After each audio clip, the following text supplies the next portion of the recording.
कबीरदास के पास एक युवक आया और कहने लगा, गुरुजी, आपकी शिक्षा से मुझे ज्ञान तो प्राप्त हो गया है, मेरे लिए क्या अच्छा है या बुरा है इसका निर्णय मैं ले पाता हूँ, परंतु मेरे माता पिताजी मुझे सत्संग में जाने के लिए हर दिन कहते हैं, इसकी क्या आवश्यकता है। कबीरदास ने इसका कोई मौखिक जवाब नहीं दिया, परंतु पास में एक जमीन में खूंटा गड़ा हुआ था।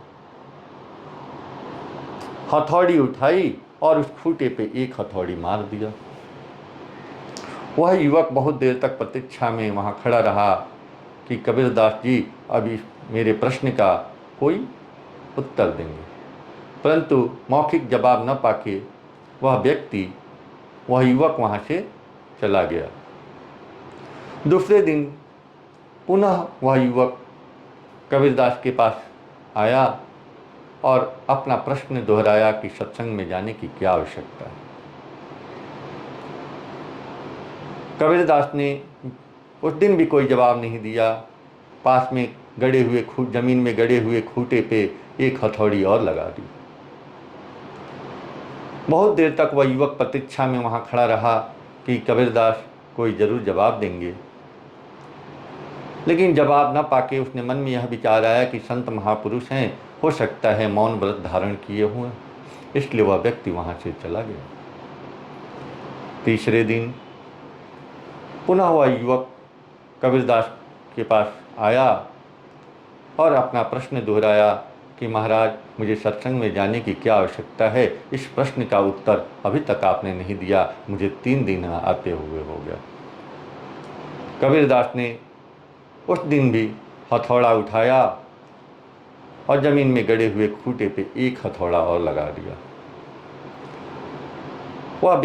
वह युवक समझ नहीं रहा था, तो कबीरदास ने अपने मुखारविंद से ये वचन फरमाए, देखो, यह जमीन या खूंटा जमीन में गड़ा हुआ है, इसको हथौड़े से मार मार के मैं हर रोज़ मजबूत करता हूँ, ताकि इसमें बंधे हुए पशु या ठोकर लगने से या ज़मीन में कोई उथल पुथल होने से यह खूंटा न जमीन से बाहर निकल जाए।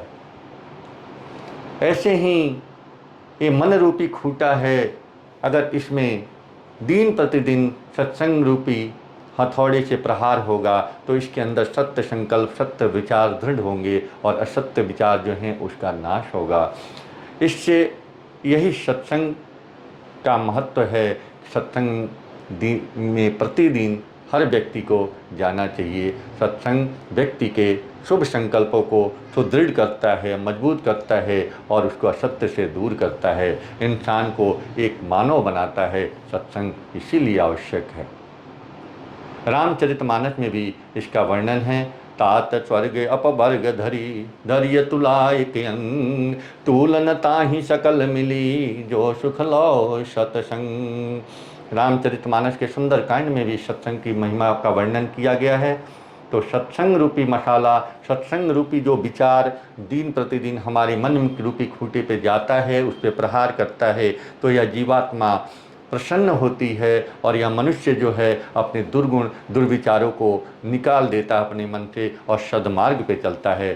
सत्संग बहुत ही आवश्यक है। अगर सत्संग जहाँ भी मिले सुने, अगर सत्संग नहीं मिल पा रहा है तो स्वाध्याय करें, यह जीवन में बहुत ही आवश्यक है। इसी के साथ मैं आपसे विदा लेता हूँ, पुनः मिलूँगा।